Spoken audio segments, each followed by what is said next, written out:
Shalom, shalom, bien-aimé dans le Seigneur Jésus-Christ. C'est votre frère Bavon Kassongo Badia.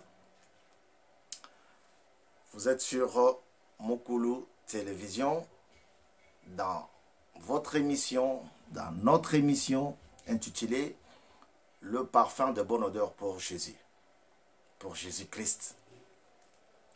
Aujourd'hui, je t'apporte une bonne nouvelle. Je t'apporte une bonne parole. Comme toutes les fois que nous sommes passés par ici, Dieu est le véritable secours.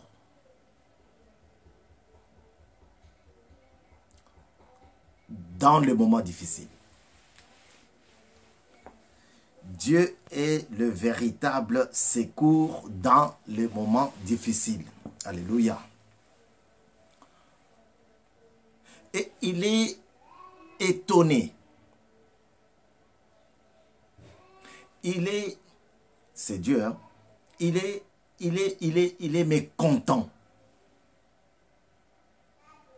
L'Éternel Dieu, le Créateur de toutes choses, visibles et invisibles.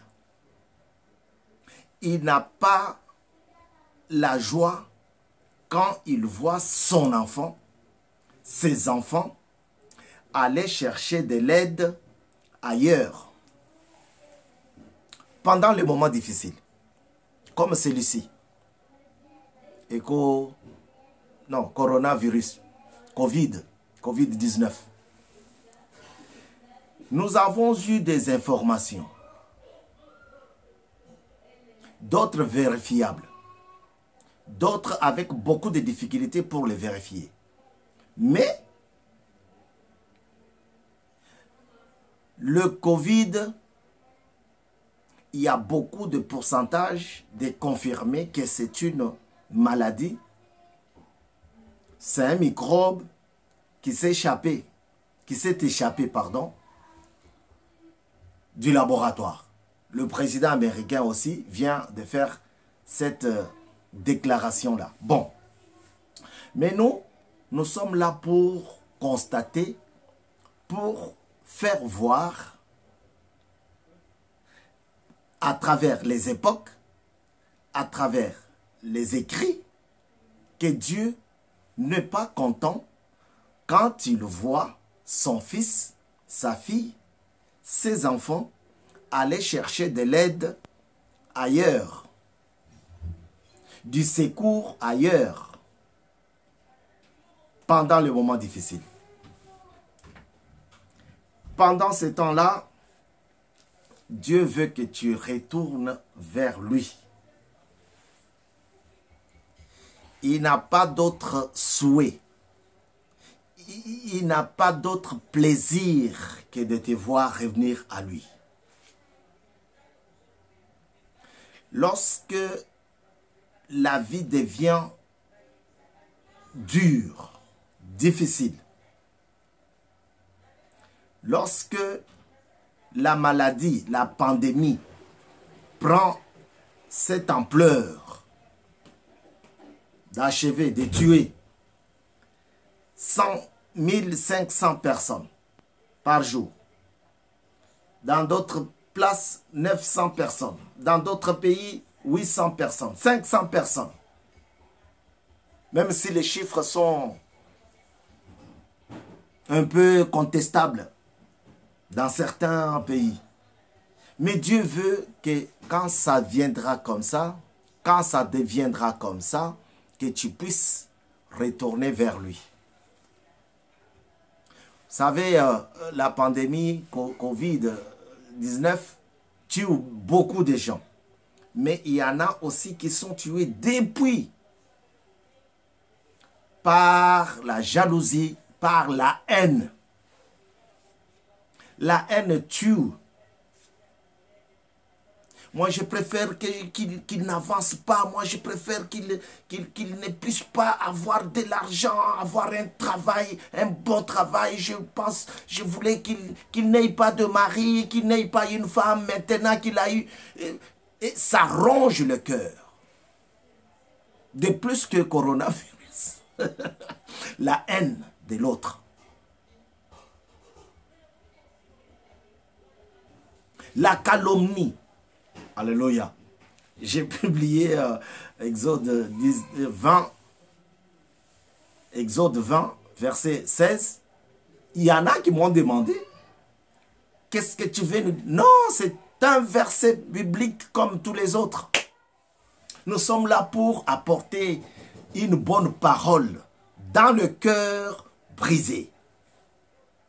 Et Dieu a un cœur brisé lorsqu'il voit son fils qui est tout le temps dans la maison, dans l'église, sortir pour aller chercher de l'aide, du secours quelque part, chez un magicien.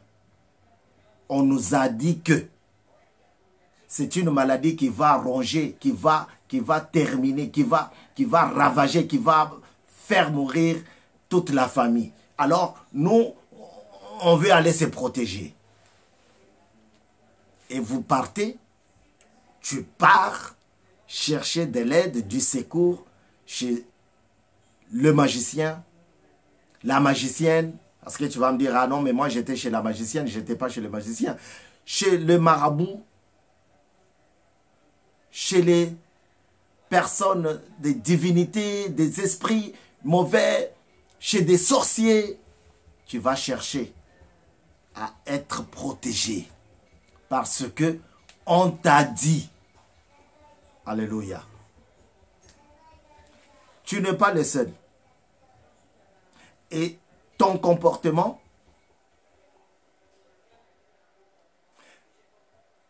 fait du mal à Dieu. Parce que j'ai attendu l'enfant, l'enfant ne vient pas. Je vais aller chercher le secours.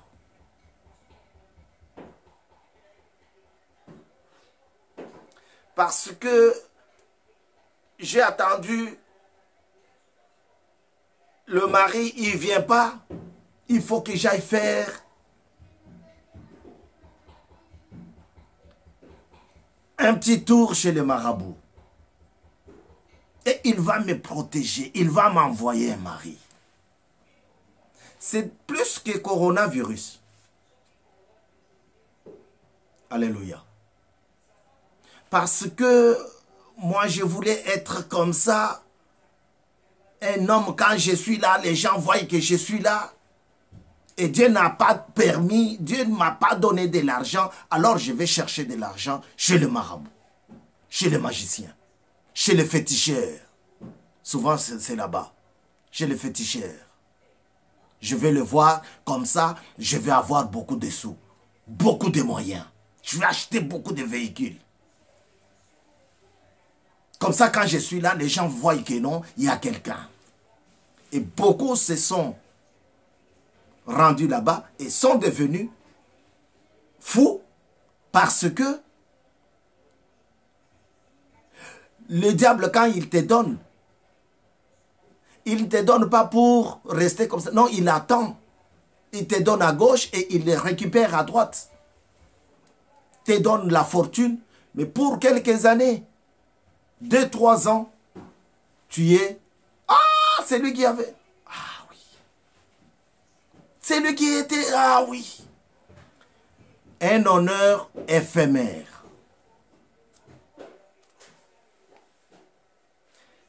Je vais te lire. Peut-être que tu étais sur le chemin et tu partais chez le féticheur. Je vais te lire un verset. Maintenant que Dieu a permis que tu suives ce message, cette exhortation, il faut que tu reviennes à Dieu. Parce qu'il a besoin de toi. Alléluia. Je vais te lire Ésaïe 31. Pour voir combien ça agace Dieu. Combien Dieu est vraiment tourmenté, vraiment, il dit, mais pourquoi lui? Je vais te lire quelques versets, mais tu pourras continuer à la maison. Et pendant ces moments de confinement, c'est tout à fait normal qu'ils utilisent beaucoup. Je vais lire au nom du Seigneur Jésus. Ésaïe 31. Malheur à ceux qui descendent en Égypte pour avoir du secours. Malheur à ceux qui descendent en Égypte pour avoir du secours. Malheur à ceux qui s'appuient sur des chevaux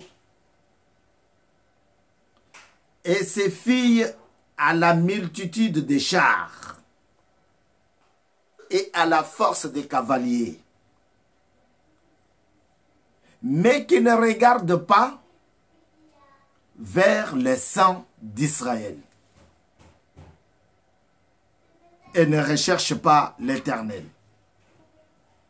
Alléluia. Malheur à ceux qui descendent en Égypte. Donc je disais tout à l'heure que tu n'es pas le seul. Quand ils ont entendu que les difficultés arriveront, les crimes vont s'accentuer, que les morts vont augmenter, ils se sont dit, ah, on retourne en Égypte. On va aller là-bas pour chercher le secours. Ils ont oublié Dieu. Ils ont compté. Ils se sont appuyés sur leurs chars, sur leurs cavaliers.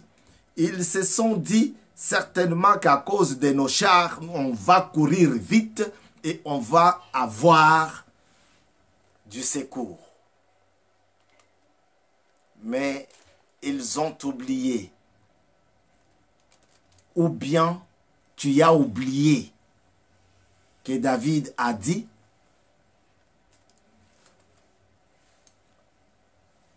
je cherche